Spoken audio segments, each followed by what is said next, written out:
We have a great panel this morning. One of the challenges we had is there are many measures here in Canada, the Canadian Index of Wellbeing, the Vital Signs report that was released, I believe, almost 7 days ago. For those of you who have the pleasure of listening to Matt Galloway in the morning, he gives me my news. So we wanted to make sure we gave some voice to those here today. Starting with Rosalyn Morrison. Rosalyn is the Vice President, Community Initiatives at the Toronto Foundation, an independent charitable organization. She leads the development of the Toronto Vital Signs Report, an annual quality of life report, the Community Knowledge Centre, an online portal with over 260 community organizations, and Vital Toronto Fund programs, community convening, and collaborative projects. She'll be joined by Bryan Smale. Bryan is the director of the well-known Canadian Index of Wellbeing, housed in the Faculty of Applied Health Sciences at the University of Waterloo. He was elected as a fellow to the Academy of Leisure Sciences in 2012.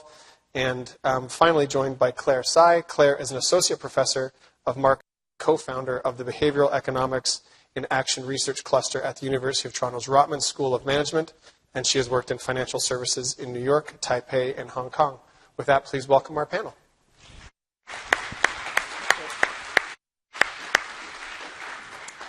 Well, thank you, Jamison, and let me just underline we're very fortunate to have three experts who have thought deeply about how we measure well-being and have done research in this area. So I really want to jump right in, and maybe I'll start with you, Rosalyn, but then go to the others. When you look at our results, anything that really surprises you? When you look at your own research, is it sending similar messages? Are there some key things we're missing? Well, first of all, congratulations on the paper. It's really great. And the thing that's most great about it, I think, is that it actually paints a pretty good picture of why we need to be looking at the big picture and how we need to begin to understand that these are interconnected issues and how we need to figure out strategies where we can create a holistic approach to not only problem solving but also investing. So for me, that was nicely laid out. I think in our own research, we're looking at a number of different interconnections, and I think surprisingly for me as well, it was the connection between jobs and income and community. So often we talk about the value of our social networks, and those of us in this room probably have pretty strong social networks. But rarely do we ever think about investing in programs that can actually build social capital for those people who don't have strong social networks. So those were my observations on the paper, and I think that as we're looking at measures that cut across issues, and if we look at GDP as something that's continually on the rise, little ticks up and down, but we look at things like child poverty that have been flatlining at 30% for a number of years. We look at youth unemployment at 15% for a number of years. We look at sense of belonging at only 56% for the next generation. We need to be thinking about working differently and working differently together. Thank you. Bryan. Good stuff. I talked to Rosalyn quite a bit, actually, so we share similar perspectives. And I, too, want to congratulate you on the report. The Canadian Index of Wellbeing has been in existence, founded at the Atkinson Foundation originally and moved to the university in 2011. And it was all premised on, what would it take to actually measure well-being beyond economic productivity. So, part of our tagline in the early days was always saying, what's an alternative, what's a complement to GDP? We find we have less necessity to do that now, because as a worldwide movement, there seems to be greater attention being spent on looking at being as another marker on the kind of progress we're making as a society, as countries, and so forth. And I think this report nicely complements a lot of the work that's going on, building on the OECD's work. And this is a good thing, is that I didn't see any surprises in the report coming at it from the perspective that I do, from a long tradition of social indicators, social determinants of health, and so forth, and looking at progress differently, but seeing similar patterns from indicators that are largely sort of economic in their core, and yet they still sort of capture the trends and the overall picture that I think, as Rosalyn mentioned, we do be part of the public conversation more, is that our next national report, and a little pitch here, is coming out on November 15th. And we track trends on the 8 domains we identified and 64 indicators for the entire country from 94 up to 2014. And we're seeing similar trends. I mean, living standards in the country tanked after the 2008 recession and have failed to recover. All that occurred in living standards stopped basically after the recession, and Ontario suffers from that more so than any other province. But it's also had implications, and again, Rosalyn mentioned about the importance of seeing the interconnections between other aspects of people's lives, is that it's also had an effect on people's health, their sense of their community, particularly their leisure and culture. Just one example, we've seen over the years that most households are able to protect a percentage of their expenditures to devote to sport, art, culture, recreation. And for the first time since the 1970s, we've seen that percentage start to move downward, which means that it's had more of an impact on the kinds of things that people actually want to do that enrich their lives beyond some of the problems that we see within living standards in terms of increase of precarious work, income gap, stagnating and so forth. So I think as part of a broader conversation and recognizing the interconnections between all these aspects of people's lives that are interconnected that ultimately define our well-being, it's another nice contribution to that conversation. So I really welcome it. Thank you. Claire, you think a lot about how people behave, how they take decisions. Anything in here that surprises you? Anything you think we're missing? First of all, I love this report. It's wonderful because it really testifies for the familiar statement, money cannot buy happiness. And, as a behavioral scientist, I'm always bothered by seeing reports that focus mainly on the relationship between GDP and subjective well-being. And as a behavioral scientist, I know that there are at least 2 ways to measure happiness. The overall assessment of, say, our satisfaction with the life, from a sort of general, higher level. And there's also the day-to-day momentary experiences, which we term the daily mood measure. And if you look at the reports about GDP and subjective well-being, those reports generally don't capture the changes, the fluctuations of our daily mood. Now, also from research, we know that income has a somewhat monotonic linear relationship with life satisfaction, but not on the daily mood. In fact, once income passes a certain threshold, it doesn't help us very much in further increasing our daily mood. And this report really helps us unpack why that is the case. Because if you just look at, it's interesting to see that money does not increase our daily mood.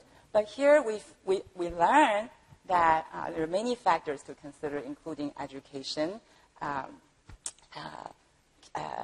access to internet, safety, health, so on and so forth. And so I think this report shows to us that it's not just, yes, money cannot buy happiness in a very individualistic sense, but money well spent wisely, collectively, can really improve our subjective well-being. And then one thing that stands out, and I just really quickly, is the area in the sense of community. We know that just like subjective well-being, sense of community is also a somewhat rich, complex construct. And here it's measured by one single measure. That is, if you're in need, is there someone you could turn to? And that's sort of capturing the more extreme, rare event in our lives. Granted, day to day, I don't think we face that kind of situation. And I think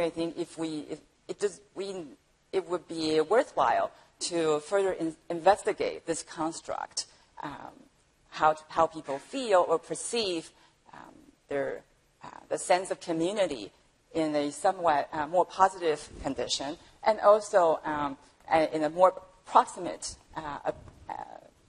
social network, all the to provincial level, even to national level. Actually, there's an interesting study showing that people have perceive greater sense of belongingness it is measured at the national level, much higher than at that level than the local, so in your neighborhood, in your circle of friends. And very interestingly, immigrants report a higher sense of belongingness at the national level than those who were born and raised here. Interesting. I want to give you each a chance to, you've all done a lot of research. I want to give you a chance to sort of drill down in an area where your research could expand. So maybe I'll start with you, Bryan. You've done a lot of work on health indicators. I mean, this has got just two pretty simplistic indicators in it. When you look more deeply at that or other elements of your research, is there something you'd like to add? Well, with respect to health, one of the ways that we try to capture it is, again, a little bit more broadly with respect to not just incidence of disease and illness. We do include that as well. But it's also people's perspectives of their self-rated health, because of how they're feeling about their certain conditions ties in very nicely with the circumstances within which they live. And so once again, since the recession, we've actually seen that people's self-reported overall health as well as their mental health has taken a bit of a hit. So people are living in circumstances where they don't feel quite as well. More people are reporting health and activity-related limitations to their health. And a lot of them can be tied right back into, the conditions in which they live, living standards as well. But picking up on the point about a sense of community, where we see these things can be mitigated is that people that do have strong connections through friends and family report better health conditions and better standards as well. So it returns to this notion of always being aware of the interconnections amongst these and not seeing one as necessarily being the sole problem that needs attending to, because if we deal with the problem over here, the positive result may manifest itself somewhere else. And that's what we see very often in our data. And it's convinced us that when we look at our 8 domains, we do see them as complex systems. And each of those complex systems make a larger complex system of well-being. And so one of the things we're struggling with, and to your question is, how do we effectively identify where those connections are most profound and where we can take actions that may not just solve the problem that we're interested in, raising a person's health, but also create more positive outcomes in terms of their connection to their community, their engagement in the democratic process, opportunities to engage in leisure and recreation that they find fulfilling in their lives and so forth. Yeah, one of the interesting things I find in the results in the study is that in some cases you see some real trade-offs. So if you take a number of those U.S. states, they do much better on the areas where Ontario really lags, on income and on employment, but they do worse on things like security and health. On the other hand, we also know from a lot of other studies that one of the best indicators of health is well correlated with education and income. Richer people, better educated people are healthier. So somehow it's finding policies that'll reinforce the good outcomes on a broader spectrum without giving some of the downsides. In your research, anything? Is there any advice for us there? Well, that's a tough one. I guess one of the things I picked up on is that what you're describing, is really at the core of the social determinants of health movement and identifying income and education, in particular, as being primarily connected to people's overall health. One of the things that I think is interesting about education is that it's often thought that if you just get an advanced degree, your health will improve. But what we're ignoring is that when you're getting an advanced education, you're exposed to other people. You're developing relationships. You're understanding how the system works better. So it's creating a kind of understanding about the ways our communities and societies work that is very influential in access to health care, navigating the system, which we know is one of the biggest barriers for most groups, that are trying to find support if they're, living in a family condition where someone has dementia, if it's a cancer-related issue or what have you. So, the degree itself certainly is nice, but it's all the opportunities and access that's created through an educational system that I think is ultimately contributing to overall health and opportunity. Interesting. that kind of relates to your work, Rosalyn, the importance of social networks. Can you just expand a little bit on what we might be able to do in that domain? How does this, how would this affect our measures of well-being? Well, first of all, I hope that most of you were able to pick up the vital signs report that Jamison mentioned that we released recently. There's a copy of it at the front, and what's interesting about it is that the centerfold is your spread of data. But around that are stories about how people are addressing some of these things and how do we look at things from an interconnected perspective. Here's an example. There have been much immigration to Toronto. We have a lot of newcomers who are doing wonderful things for our city. But we also have a city that's divided and people are living in very different ways in different places. Sense of belonging is wavering. Youth require more opportunities. So we look at all of these things and we think about how do we use philanthropy and how do we use community foundations to begin to invest in programs that actually don't look at trade-offs so much, but they look at programs that can address multiple issues and provide multiple benefits. So here's a quick example of something that we developed with over 35 organizations, and it was around the lead up to the Pan Am Games. And we were looking at those issues, and we said, how can we bring newcomers together with longtime residents and emphasize providing youth opportunities? And we created a whole curriculum around community leadership. And individual organizations across the city selected newcomers, youth, and longtime residents and put them together as one cohort. And when you looked at that cohort of 200, 300 people being trained, that was Toronto. That was the diversity of Toronto.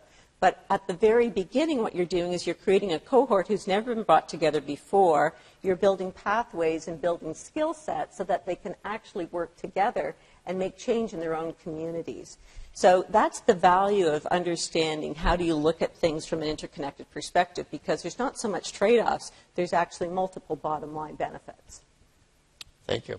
So I'm going to give you each one last question, then hopefully we'll have a little bit of time to open the floor.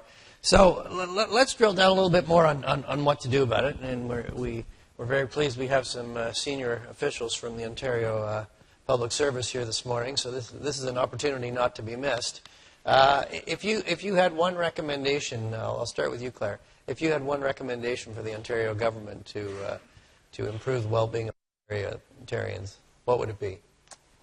I'd like to say something about access to high-speed internet and community, two things that don't seem very related. So just following on Jamie's point earlier about how we invest in hardware, but not very much, much less on software. Yes, it's nice to have access to high-speed internet, but what do people do with this resource? Can they do something? Are they just browsing, watching things for their own pleasure, or can we somehow first encourage them to use it for more social purposes, and that should facilitate or even increase social interactions. First starting from online, and then it may carry on to offline. And second of all, after we have a more thorough understanding of why we're lagging in the sense of community, perhaps we can use this access, really nice access to high-speed, to send certain, do interventions. For example, messaging, basically trying to change this perception. If this is the issue concerning community, has a lot to do with the perceptions. Perhaps there are things we could do by means of messaging or doing things virtually, which actually doesn't cost very much money, to improve that perception. And so that would be a few places to look at. So basically, we have pretty high internet penetration. That's right. You're saying use that, leverage that. Use some nudge economics. Right. And use that to... That's right. We can design interventions, even nudges, to improve that sense of belongingness. Do you have if you want to improve community, do you have an example for us? So See, a sense of community, if I were to take it, so sense of community, I think a lot has to do with perceptions, like as I mentioned briefly earlier, really depending on how we measure it. And also, to change that may really just require us to make the resources available to people. So in this particular measure, we focus mainly on people's own social network. But as this report tells us, our subjective well-being is really determined by a lot of factors that are from the societal, sort of the more collective factors, including education and health care. And so perhaps one thing really quickly is to make these resources available salient in people's mind.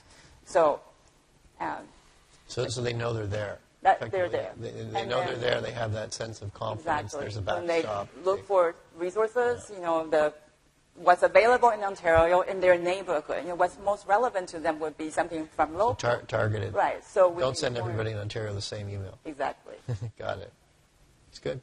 Bryan, one recommendation. Here's your chance. Well, I'm going to cheat a little bit. I'm going to give you sort of two, because one grand idea, but I think sort of to impress upon the importance of thinking in sort of a social, innovative way.